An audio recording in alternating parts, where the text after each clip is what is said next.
All physical matter is logical and bound by laws. According to Danish writer Martinus, there are also laws and sets of rules for thinking and for physical matter. He lived from 1890 to 1981, and his spiritually scientific works are known today by many people in Denmark and in other countries.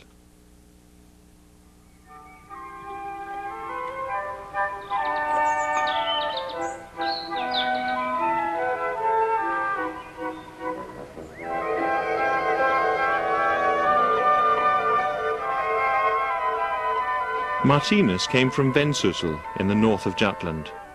He never studied, but after an intense mental experience, he devoted the rest of his life to describing the natural laws of life.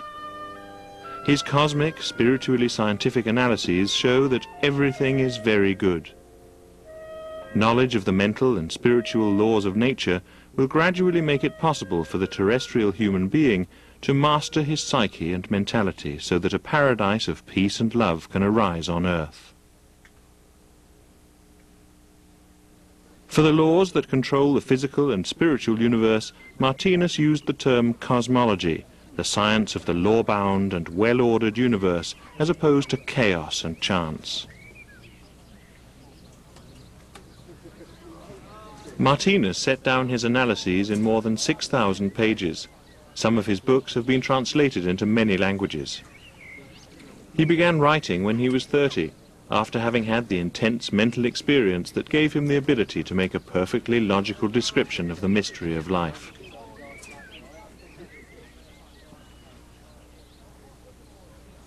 He said, "The evolution of individual human beings will come to consist of their gradually liberating themselves from their political and religious dependence, and more coming to build up their psyche or consciousness on the basis of insight, knowledge and personal experience. For this, a new science is needed, a science of the spiritual reality of the universe, a new view of the world showing the interaction of individual details with the whole.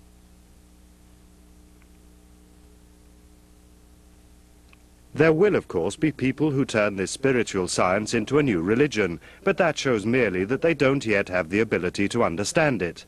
I don't want, through my cosmic analyses, to become an authority in whom people should believe. The individual spiritual researcher who's interested in my cosmic analyses must carefully verify and study my work."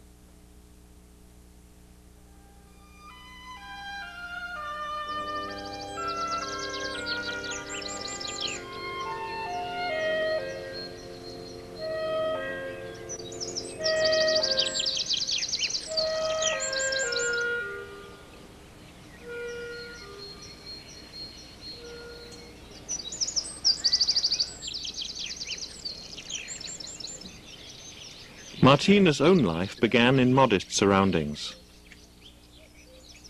On the 100th anniversary of Martinus Thompson's birth, a museum was opened in Vendsyssel, the northern tip of Denmark's Jutland Peninsula. Martinus' childhood home has now been restored, rebuilt as it was in 1890, a modest house with a stable and living quarters in the same building. Martinus was born on the 11th of August 1890. The house was poor at that time and was in a lonely location. Today the town has drawn closer.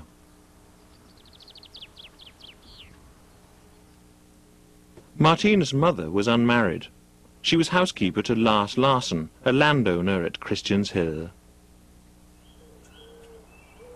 Immediately after birth, the boy was handed over to his mother's brother and his wife in this house, which is called Moskildvad. Neither of his foster parents could read or write, but Martinus received a good upbringing. They looked after him like one of their own children. We don't know much about Martinus' childhood, because not much from that time has been preserved, but later, in 1963, Martinus himself described some episodes from his childhood here in Moskildvad. One Sunday he was out walking by a stream with his foster father.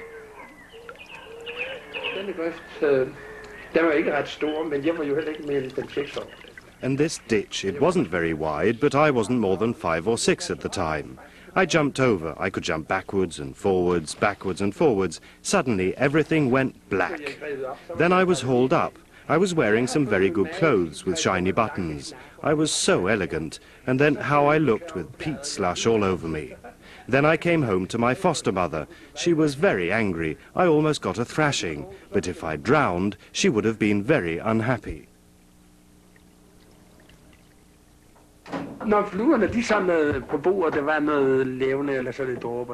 When flies gathered on the table around some leftovers, or when there was a drop of water they were about to drown in, I'd help them. Kill them, she said. Kill them? No, one can't do that. Yes, she said, they're pests, they should be killed. No, one can't do that.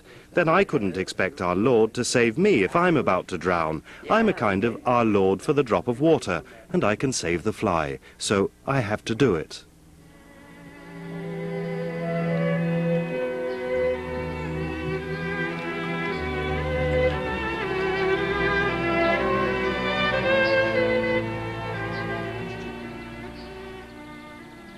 At the age of 7, Martinus began his schooling at Sindale Station School.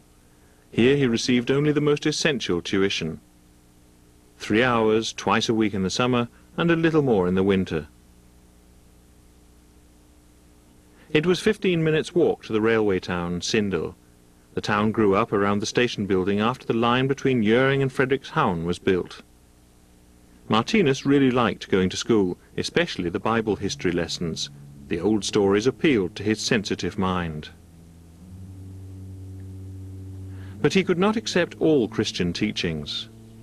And then he explained about the Bible. He said it was terrible if a couple had a baby that died before it was baptized. It would go straight to hell, he said. I thought that was terrible. It couldn't be true. Then he talked about illegitimate children, that there were always a curse on them. They were never good at anything. And I thought that couldn't be true. Our Lord's not angry with me. I can't help being born legitimately or illegitimately. It would be terrible if I'd be cursed because I was born to unmarried parents.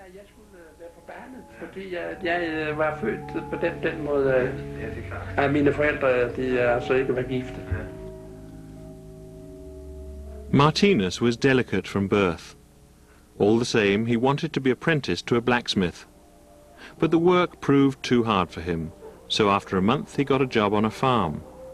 He worked there until the end of the summer, and from then on until he was 18 he worked as a cowherd on various farms in the area, the last of which belonged to the parish officer in Sindale, where he stayed 2 years.